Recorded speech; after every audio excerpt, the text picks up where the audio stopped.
आवाज दो, आवाज दो। वर्दिल्लाले, वर्दिल्लाले। जिंदाबाद, जिंदाबाद।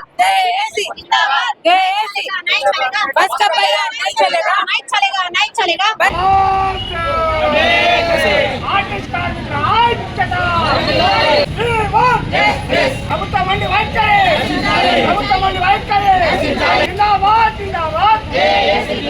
हमारा मांगे नहीं दिए तो नहीं चलेगा, नहीं चलेगा, नहीं चलेगा, नहीं चलेगा, नहीं चलेगा, नहीं चलेगा, नहीं चलेगा।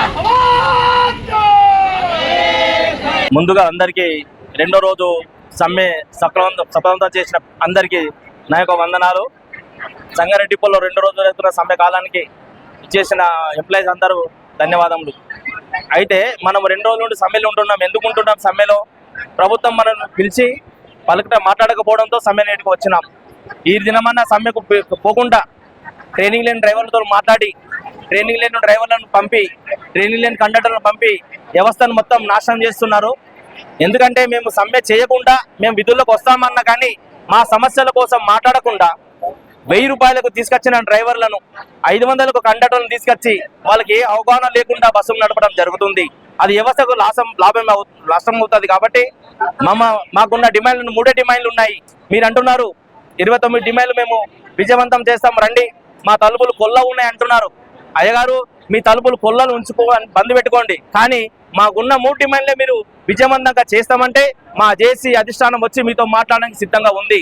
మీరు గుర్తుపెట్టుకోండి. 3 డిమాండ్లు ఏమనుకుంటున్నారు? 2 పిఆర్స్ టీవీ ఉన్నాయి కాబట్టి 2 పిఆర్స్ అమలుపరచండి, మాకున్న 17 ఏరియాస్ ఇవ్వండి, మమ్మల్ని ప్రభుత్వంలో విలీనం చేయండి, మా యూనియన్లు ఏదైతే మీరు రద్దు చేసినారో ఆ యూనియన్ పురోగతం చేస్తే ఈ 3 డిమాండ్లతోటే మేము సమ్మెను విరమించుకొని ఉద్యోగాలు కొనసాగుతామని రాష్ట్ర గవర్నమెంట్ కు తెలియజేసుకుంటున్నాం.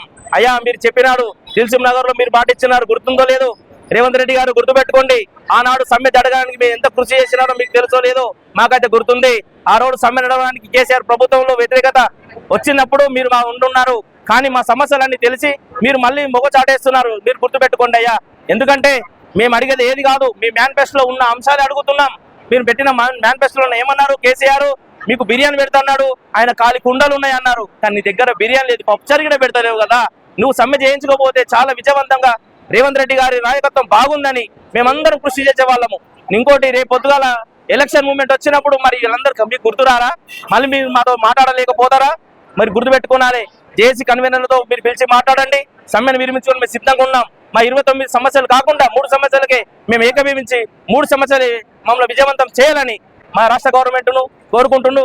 మా జేసీ నాయకత్వం వర్ధిల్లాలని సెలవు తీసుకుంటున్నాం. ఈ రోజు సమ్మెలో భాగంగా 2వ రోజు విజయవంతం చేయడానికి వచ్చినటువంటి ప్రతి సోదరులందరికీ నమస్కారం. మరియు అయ్యా, ఈరోజు మీకు మా ప్రధానమైన డిమాండ్లు ఏంటంటే, సార్ మేము మీకేమి గొంతమ్మ కోరికలు కోరట్లేదు సార్.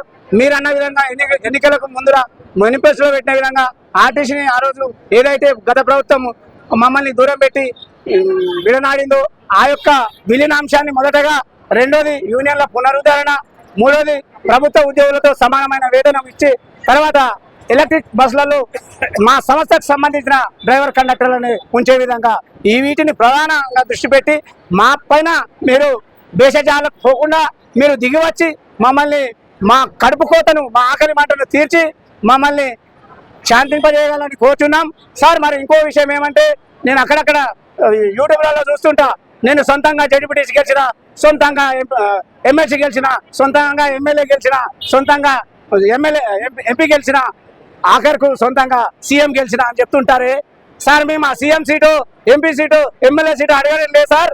ప్రభుత్వంలో ఆర్టీసీని బేషరతుగా విలీనం చేసి మా సోదరుల కడుపు కోతను తీర్చగలరని వేడుకుంటున్నాం. ఒకవేళ మీరు దిగి రాకపోతే సమ్మెను ఇంకా ఫ్యూచర్లో ఉధృతం చేస్తాం. అర్ధనగ్న ప్రదర్శనలు, వింత కొత్త పుంతలు వేసి సమ్మెను ముందుకు తీసుకెళ్ళడానికి మా రాష్ట్ర జేఏసీ పిలుపు మేరకు ఎంతటికైనా తెగించి ముందుకు వెళ్తామని సంగారెడ్డి జేఏసీ తరఫున తెలియజేస్తున్నాను. ఏదైతే విలీనం చేస్తా అన్నారో ఆ విలీనం చేయండి, యూనియన్ ఏర్పాటు చేయండి. మా కోరికలు చిన్న కోరికలే, మిగతా వాళ్ళకి ఫ్రీ ఇస్తున్నావు. మేము ప్రజలు కాదా? ఒకటే ఆర్టీసీతో పెట్టుకున్న మనిషి ఎన్నడూ మనగడ చేయలేడు, ఎప్పటికీ మనగడ చేయడు. కాబట్టి మేము ప్రతి కండక్టర్ డ్రైవర్లు మినిమం రోజు 1000 మందికి మాట్లాడుతూ ఉంటాం. కాబట్టి మీరు అర్థం చేసుకోండి. మేము మా విలీనం తప్పకుండా చేయాలని మా సంగారెడ్డి జేఏసీ తరఫున మనవి చేస్తున్నాం, రిక్వెస్ట్ చేస్తున్నాం. ఒకవేళ చేయకపోతే ఈ సమ్మె గత 19లో చేసినట్టు 55 రోజులు చేసినట్టు ఇది కంటిన్యూ చేస్తాము. కాబట్టి ఈ రోజు సాయంత్రం వరకు మీరు ఏదైనా మాకు తెలియజేయాలని జేఏసీ తరఫున మనవి చేస్తున్నాం. ఈ రోజు రెండవ రోజు ఈ ఆర్టీసీ సమ్మె విషయంలో మా వద్దకు వచ్చినటువంటి HM10 న్యూస్ వారికి ప్రత్యేకించి మా యొక్క హృదయపూర్వక వందనాలు. మా యొక్క న్యూస్ను అనేక ఛానల్స్ కూడా మరి మా దగ్గరకు వచ్చి పబ్లిక్లోకి తీసుకెళ్తున్నందుకు ప్రత్యేకించి మీకు మా యొక్క జేఏసీ తరఫున కృతజ్ఞతలు చెల్లిస్తుంటున్నాం.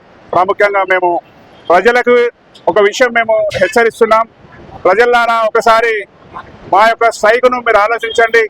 మీరు ఎక్కుతున్నటువంటి ఏదైతే ఈ బస్సులు వస్తున్నాయో ఆ బస్సులకు ట్రైనింగ్ లేని డ్రైవర్ల చేత వాళ్ళు బలవంతంగా పోలీసుల ద్వారా మమ్మల్ని పక్కకు పెట్టి వాళ్ళకి ట్రైనింగ్ లేని వాళ్ళని పిలిచి మరి బస్సులు ఇచ్చి వాళ్ళను రోడ్డు మీదకి పంపడం జరుగుతుంది. అనేక చోట్ల యాక్సిడెంట్లు చేయడం జరుగుతున్నది. వాళ్ళకు ట్రైనింగ్ ఉండదు. దయచేసి మీ ప్రాణాలు మీ అరిచేతిలో పెట్టుకొని మీరు అందులో కూర్చుంటున్నారు. దయచేసి ప్రజలు కూడా మీరు మాకు సహకరించాలి. అదేవిధంగా మేనేజ్మెంట్ కూడా మీరు ఇలాంటి తప్పు చేయడం సరైనది కాదు. ముఖ్యమంత్రి గారికి మేము తెలియజేస్తున్నాం ఏంటంటే, అయ్యా మేము సకల జన సమ్మెలో ఈ ఆర్టీసీ బస్కబయ్య నైచలేగన నిదానంతో ఈ యొక్క బస్కబయ్యను మేము ఆపినందుకే అక్కడ ఢిల్లీ ప్రభుత్వం కదిలి ఆ రోజు ఉన్నటువంటి సోనియా గాంధీ తెలంగాణ విషయాన్ని తెలుసుకొని తెలంగాణతో ఓడిపోయి తల వంచి మరి ఇక తెలంగాణను మనకు ప్రకటించడం జరిగింది. ఆ రీతిలోనే మరి ఇంతకుముందు ఉన్నటువంటి చంద్రశేఖరరావు టీఆర్ఎస్ వాళ్ళు కూడా ఇదే రీతిగా మాకు మోసం చేసారు. ఏ విధంగా అన్నారంటే, మేము ఆర్టీసీలో కంపల్సరీ అందరినీ కూడా రెగ్యులర్ చేసామని అన్నారు. వాళ్ళు మోసం చేశారు. ఆ తర్వాత వాళ్ళు చేసిరని మీకు మేము సపోర్ట్ చేసినాం. మీరు ఎలక్షన్లో కూడా మీ మీద నమ్మకంతో మేము ప్రజల్లోకి వెళ్ళి మీ గురించి కాంగ్రెస్ పార్టీ రావాలి, కాంగ్రెస్ పార్టీ వస్తే పేదలకు కరెక్ట్ ఉంటుందని మేము ప్రచారం చేసి మీకు సీఎంగా మేము గెలిపించడం జరిగింది. ఈరోజు మీరు కూడా మాకు నమ్మక ద్రోహం చేస్తున్నారు. కాబట్టి రేపటి పరిస్థితిలో ఇప్పుడు వస్తున్నట్టు ప్రతి ఎలక్షన్లో కూడా మా వాటా ఉంటుంది. మీరు గుర్తించుకొని మా ఆర్టీసీ విషయంలో మా యొక్క అక్కజల్లుల విషయంలో మా బాధను మీరు చూసుకొని మరి మాకున్నటువంటి ప్రధానమైనటువంటి 3 డిమాండ్లు, మొదటి ఉన్నటువంటి ఆ డిమాండ్లను మీరు మాకు ఈ చర్చల ద్వారా పిలిచి మాకు ప్రభుత్వంలో విలీనం చేయగలని HM10 ద్వారా మీకు తెలియజేస్తున్నాం. రెండో రోజుకు చేరుకున్నది. ఈ రెండో రోజు విజయవంతంగా జరుగుతుంది. సంగారెడ్డి డిపోలో ఇప్పటి వరకు ఎన్ని బస్సులు తిరుగుతున్నాయంటే 100 బస్సులు అంటే 18 బస్సులే తిరుగుతున్నాయి. 90 బస్సులు పక్కకే ఉన్నాయి. ఈ జేఏసీ మేరకు ఎప్పుడు ఏ పిలుపిచ్చినా ఎక్కడికైనా ఏ దానికైనా సిద్ధమే. జేఏసీ ఉన్న రోజులు మా జేఏసీ ఏ పిలుపు మేరకు సమ్మె ఎట్లా నడిపేయాలంటే అట్లా నడుస్తుంది. ఈ జేఏసీ విచ్ఛిన్నం చేయడానికి గవర్నమెంట్ కుతంకాలు అది పడుతుంది. పోలీసు బలగాలతో అంచివేయాలని చూస్తుంది. పోలీసులు ఎంత అది చేసినా అంత ఉద్యమం నడుస్తుంది. ఈ జేఏసీ పక్షాన ఈ అవకాశం ఇచ్చినందుకు అందరికీ ధన్యవాదాలు. ఈ రెండవ రోజు సమ్మెను కొనసాగిస్తున్నాము. మేము రేవంత్ రెడ్డి సర్కార్ను ఒకటే కోరుతున్నాం, మీరు ఇచ్చిన హామీలే 3 ప్రధానంగా మాకు అమలు చేయాలి. 2 PRCలు ఇవ్వాలి, రెండవదేమో మాకు గవర్నమెంట్ లో విలీనం చేయాలి. తప్పకుండా మేము ఇవే అడుగుతున్నాం కదా, గొంతెమ్మ కోరికలు ఏం కోరట్లేం కదా. దయచేసి మాత్రం పెట్టుకోక రేవంత్ రెడ్డి అన్న, మమ్మల్ని ప్రభుత్వంలో విలీనం చేస్తే మేము మా రూట్లోకి మేము వెళ్ళిపోతాం కదా. జేఏసీ తరఫున అందరికీ నమస్కారంలో. మేము రెండో రోజు సమ్మె కొనసాగిస్తున్నాము. నిన్న విజయవంతం చేసిన మెదక్ రీజియన్ లో సంగారెడ్డి డిపో నంబర్ 1 ఒక్క బస్సు కూడా కదలలేము. పోలీసు సిబ్బంది ఉన్నా మేము బస్సు నడుపుకొని రోడ్డు పైకి ఎక్కనియలేము. ఈ రోజు డిపో మొత్తంలో 90 బస్సులు అంటే 18 బస్సులు మాత్రమే ఓన్లీ ప్రైవేట్ బస్సులకే అంగీకరించినాము. అయ్యా నువ్వు ఏడకొచ్చినావు కానీ ఒకసారి కన్ను తెరిచి చూడు. నువ్వు మేనిఫెస్టోలో పెట్టిన మాటలు 3 ఇవే. ఫస్ట్ ఏమన్నావు నువ్వు? నేను అధికారంలోకి వచ్చిన తర్వాత ఫస్ట్ సంతకం ఫైల్ మీద నేనే సంతకం పెడతా నమ్ముకున్నావు. నోరు కాదా మోరియా? ఇప్పుడు తెలుసుకో, మమ్మల్ని ప్రభుత్వం విలీనం చేస్తున్నావు, PSL ఇస్తున్నావు, యూనియన్ లేవని ఆ రోజు అడిగినావు. ఇప్పుడు నీ కన్ను తెరుచుకొని చూడు ఒకసారి.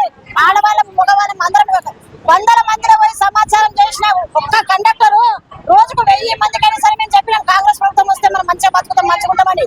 కానీ గత ప్రభుత్వం లాగా నువ్వు అలా తయారైనావు. అట్లా కాదు, ఒక మెట్టు దిగి రండి, వచ్చి చూడండి. తలుపులు తెరుచుకున్నాయి అంటున్నావు. ఎవరి కోసం తెరుచుకున్నాయి? తలుపులు తెరుచుకున్నాయి కదా. మొత్తానికి సమస్యలకు పరిష్కారం చేయడానికి పిలవండి మీరు. అప్పుడేమో కమిటీ మా ఆర్టీసీ సమస్య వచ్చేసరికి మీకు కమిటీలు ఏర్పడుతున్నాయా? ఇంతకు ముందు గత ఫిబ్రవరి 24వ తారీఖు నాడు మేము ఇంద్రపార్క్ ముట్టడి చేసి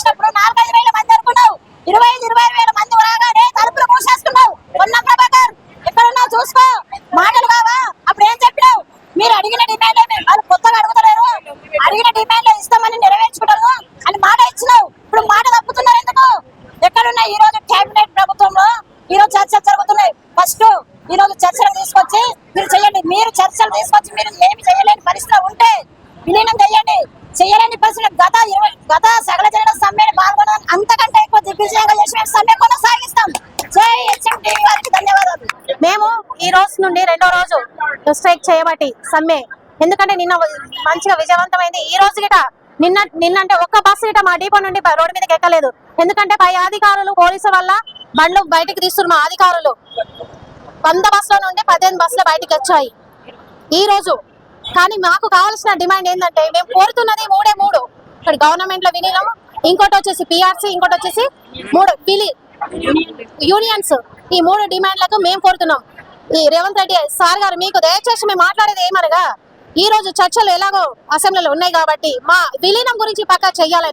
లేని ఏడల మేము దేనికైనా సిద్ధం, ఎక్కడికైనా వెళ్ళడానికి సిద్ధం అని మేము చెప్తున్నాం.